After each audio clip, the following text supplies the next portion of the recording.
Yes, fight fans, body and mind, sports, welcome. You are fully appreciated if you are here for another session of Boxing Talk, my people. But this round, I am not at home, my guys.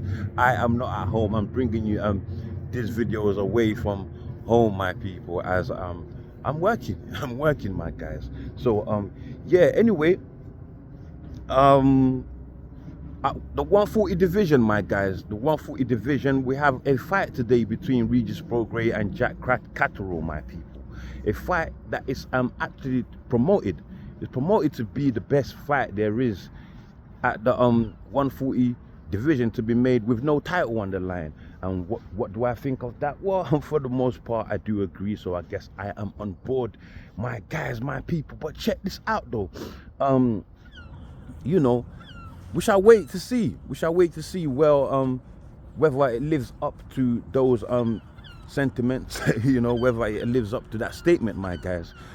Anyway, so yeah, without any further delay, let's get cracking and get right into it. Of course, this fight is taking place at the Co-op Live Arena in Manchester, my guys. So it is one on British soils, my people, and I guess good for Jack Catterall, I suppose. Yeah, so yeah, let's get right into it, my people. Starting with the older fighter in Regis Prograis, who is 35 years old, has been 2-time champion already.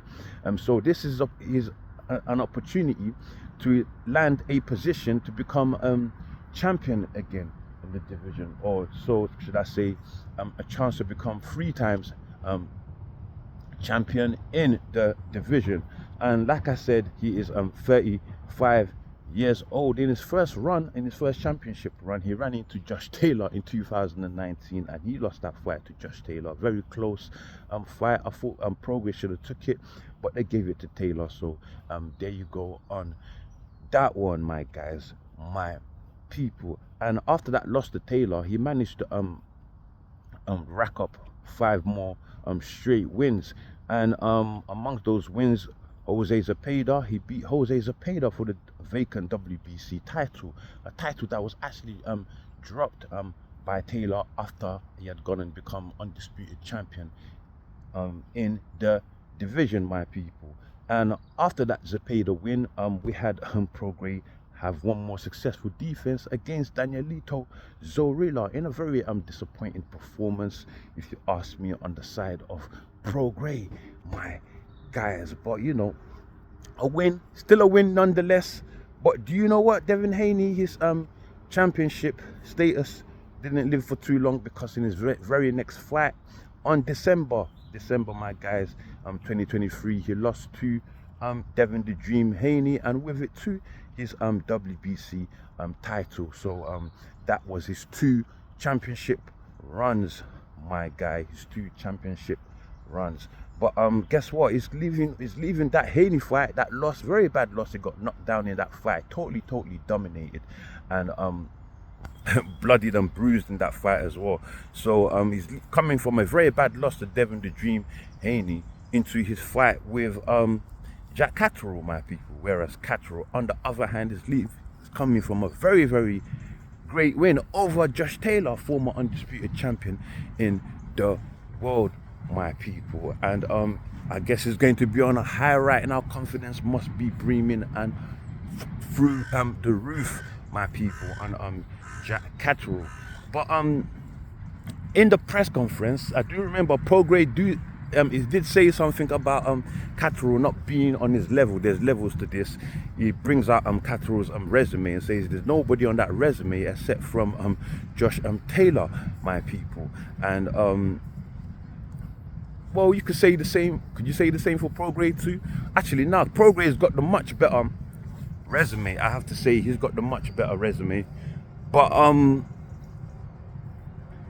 when you look at their common opponent in Taylor, well, Catterall did a much better job on Taylor than Prograis did, because well, let me go into tell you first when Catterall came into my radar. That was in 2018 when he beat O'Hara Davis. At that time, people were still raving and hollering about Hara Davis, even though he had already lost to Josh Taylor, you know. So I suppose that's a good win to kickstart.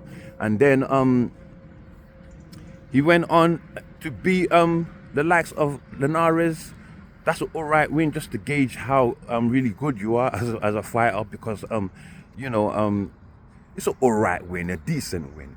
I mean, Linares was 38 years old at the time, and moving up from 135, my people. So there you go.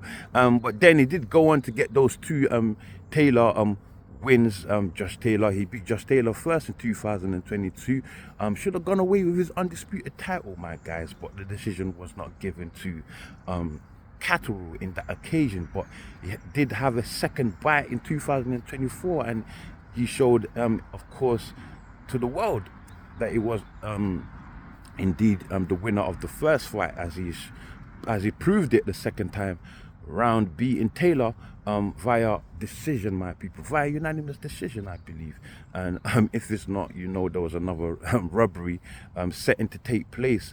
But yeah, he beat Taylor the second time round, and it's coming off that fight, that great win against Taylor. We know when Prograis fought Taylor, they went to hell and back together. They both look fucked up in that fight, to tell you the truth. Physically fucked up, physically injured. And I think that fight could have taken something away from Prograis and the Devin Haney fight as well. Those were two very, very bad fights for him, and possibly the Zorilla fight as well. That fight was so close. I know those three fights took a lot out of Regis Prograis. But is it just mind games bringing up Josh Taylor's resume? Because, like I said, in their common opponents, sorry, is it mind games bringing up Jack Catterall's resume? Because in their common opponents, Catterall did much better with Taylor than Prograis did, my people. But that's their short record so far, you know. But Prograis though, I mean Prograis though, yeah, he has been quite sly with the mind games, my guy. He has been quite sly with the mind games. Catterall, on the other hand, hasn't really spoken too badly or too down about Prograis. He's not really on any mind games. He just wants to go there and just showcase his skills. I'm sure he's confident he's going to win, my people. And he just got that title on his mind, my guys. He wants to become a world champion. Well, campaign for world championship after this anyway. And like I said, Prograis being sly on the mind games. He did actually try to bring division in the team by bringing up an old clip of Sam Jones, who is Jack Catterall's manager, my people. Sam Jones saying that he believes that Regis Prograis kicks his ass if they were to meet, you know what I'm saying? Beats him the hell up, my guys, if they were to meet. But Sam Jones, of course, rebutted that by saying that at the time he did not know Jack Catterall, my guy. So trying to bring in some little bit of rift division there, something that could cause negativity in the team, and may well affect Jack Catterall's performance in the ring, or the performance of the you know, of the corner on the night, my guys. But I think that is that's not gonna get to Catterall. He looks so fully focused, my guys, my people. But who is going to win? I mean, Prograis, how many wins? Well, they both have similar record in that they both had 29 fights. The power though belongs to Prograis, who out of those 29 fights, 24 of them coming via KO, whereas Catterall's side only 13 coming via KO. So yeah, not much power there. But Catterall's only had one loss versus Taylor, and he's been through no punishments. He's the fresher fighter at age 31 as well, and so he's not taking any punishment from anyone either. And then you got Prograis, who has taken punishment in his career, my guys, very, very badly as well. And yeah, but who is really going to win this fight? And Prograis got two losses, as I've said before, Taylor and Devin the Dream Haney coming into this fight. So how confident is he? Can the demons of losing those fights play on him in this fight. Is he really the same fighter? You know, like I said in the Zorilla fight, it didn't look too good. I mean, and then Devin Haney, obviously he got the beating of his life from a pillow-fisted guy, someone who he said wasn't on his level. He said Taylor wasn't on his level as well. So is it mind games that he's playing with Catterall, guys? I mean, I think Catterall's looking to give him a beating because my man has got terribly slow feet. Prograis, he finds it hard to close a distance, and guess what? That is exactly what Catterall is good at. He's got good swift feet, moves well, manages distance and range well, which means that he can be at a distance where he's safe from the firing zone, but still close enough to counter, my guys. And he picks his punches very well, good selection of punches, and okay power, regardless that his record doesn't say that. Well, when he does decide to sit on his punches, you will notice it, just like Taylor noticed that he couldn't just walk down Catterall like that. Catterall deceptively strong, my guys. But we already know Prograis is strong, is a come forward fighter, but slow-footed. Thinks on his way in, got a good jab. He can punch you just like better be from a range where really he should be throwing hooks and body blows, but yeah, he can jab from way close. 1, 2, 3, 4 combinations of jabs. It's a quick succession of jabs he can deliver, you know what I mean? And that kind of you know, keeps him scoring the points, my people. Other than that, he's got good head movement, hands are slow as well, you know what I'm saying, but he places his combination all right, and he's got great inside control, my guy. So as long as Catterall manages to just keep that distance, fight on the outside like he normally does, boxes Prograis more or less, he wins the fight very easily. But if Prograis by some miracle manages to close that distance and get inside, well, I think Prograis got a better chance of winning. But still, at the same time, I've not seen too much of Catterall's inside game. He may well have an inside game, we don't know, so he could still come out of the win in that occasion too. But for now, I'm guessing I'm going to give it to Catterall just because of that distance. I just don't think Prograis can close it very well. It is his kryptonite, but he does have a puncher's chance, I guess. So I'm calling for Catterall, the winner by unanimous decision. That is what I think is going to happen in this fight, my guys, my people. But what awaits them after this fight, though? What can they go on to do next, my people? So the way I'm seeing it, this could be the route for either fighter, but I'm going to concentrate on Catterall being the British fighter, to tell you the truth. And so yeah, if they take the IBF route, we have Hitchens versus Parrow. Parrow is the IBF champion in the division, and you know, Catterall could fight the winner of that, Catterall or Prograis. To tell you the truth, depends who the winner of the fight is, but let's say it is Catterall, even though either man could take these routes. But let's concentrate on Catterall, my guy. So Parrow, if Parrow wins, Catterall has said he wants that fight, you know. And then you got the WBC route, Sandor Martin versus Alberto Puello. Alberto Puello right now is the champion, WBC champion, while Devin the Dream Haney is champion in recess. Devin the Dream Haney is champion in recess. So Alberto Puello versus Sandor Martin. That's a route. That's a route that Catterall could take to become an immediate champion. But those two names, are they that big for you know, for some kashing to come out of it? You know, you got to think about the kashing, you know what I mean? Got to think about the kashing. And so yeah, the WBO route is another one. We got Barboza versus Ramirez, my guys. Ramirez, who Taylor beat to take away his title on his way to becoming undisputed as well.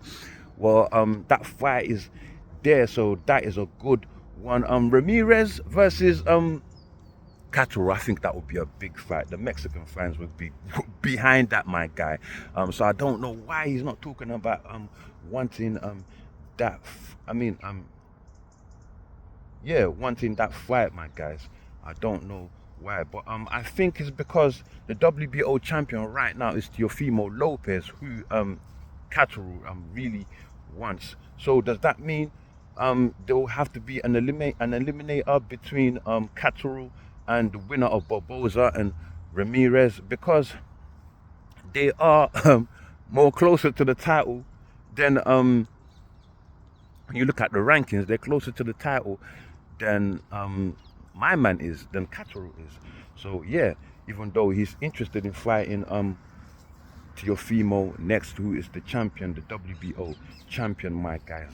It also seems that he might have to fight somebody else first, i.e. the winner of Barboza and Ramirez. But let's look at the WBA for a moment. The WBA, the champion there is Jose Valenzuela.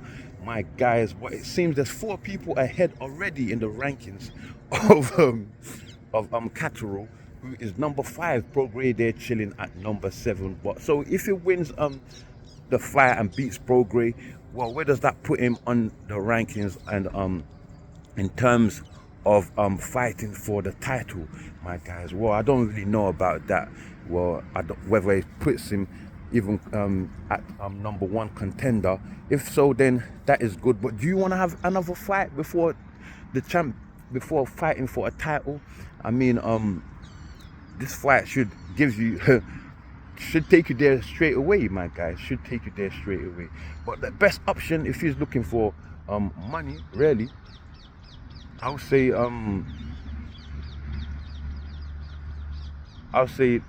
well, if you're looking for titles, the quickest route is the WBC and IBF route. The IBF route, because the champions are fighting there. The champion Alberto Puello's fighting under Sandor Martin. That will be Alberto Puello's second defense of that title. And yeah, but I think he's gonna go for the WBC and the IBF and WBO route, my guy. Teofimo Lopez and Paro are his targets, my guys. And also Ryan Garcia, he does want Ryan Garcia, my people. So we'll see how that goes. Maybe they can negotiate a fight after this fight, maybe. And so that's another option. But check what though, my guys, I do have something else. Eddie Hearn claims he almost got a title shot for Dalton Smith against Paro, but obviously Paro, he said, was not ready because of what? It was not ready, or possibly because of this fight he's got with Hitchens, my guys. So yeah, and so he almost got Dalton Smith IBF title shot there. But the talk right now really is about Azim and Dalton Smith, and Azim and Harlem Eubank.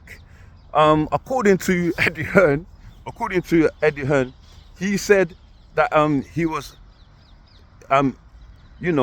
they could have fought for a title fight with Dalton Smith. It could have got Dalton Smith a title fight, but they decided that they should go the EBU route, which is a European title, and make a fight with Adam Azim, but says that Adam Azim and his handlers don't really want that fight, my guys. They think it's not a good fight for Azim, and Ed Hearn is confident that Paro beats him, so that's the reason why they've avoided him instead to go the IBO route instead, and the IBO route, the Harlem Eubank route, I suppose.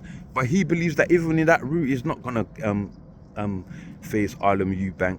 I guess Eddie Hearn possibly thinks Harlem Eubank beats him too. But Azim had something to say about this after his fight over his win over O'Hara Davis, and he said that both Eubank and Smith, well, he beats them in just 4 rounds, my guy. So he's looking at them as an easy win, and they only use his name for clout. He doesn't bother mention their name, but they keep mentioning his name. But he does, however, does note that yes, those fights are there to be made. Harlem Eubank and Dalton Smith are 2 fights that can be made. But outside of that, he's really looking at fighting former champions, my guys. What former champion is there for him? We've got Isaac Cruz. We got Regis Prograis. Maybe after this fight, he can have a shot at Regis Prograis, my guys. Who else do we have? Who else do we have? We might have a former champion in Alberto Puello after this. Who knows? So that could be a good fight as well. Rolly Romero, my guys, that he would test Smith. Like I said, his durability needs to be tested, his endurance needs to be tested. I think Rolly might do that. And Isaac Pitbull Cruz as well. He's got a fight with Jose Valenzuela in January, my guys. So those are the fights that are happening at 140 and how they are shaping out to you know, how the 140 division is shaping out to be, my guys, my people. And yeah, but Hearn is on that fight. He wants Dalton and Azim, my guys. He wants Dalton and Azim, my people. And so yeah, that's it, people. That's all I have for you in this session of Boxing Talk, my guys. You can catch me here next time, my people, on Body and Mind Sports. And as always, before you leave, do like, do share, subscribe, and of course drop your comments below, my guys, my people. And as always, my people, stay super blessed. I'm going back to work. Thank you, my people. Bless. One love.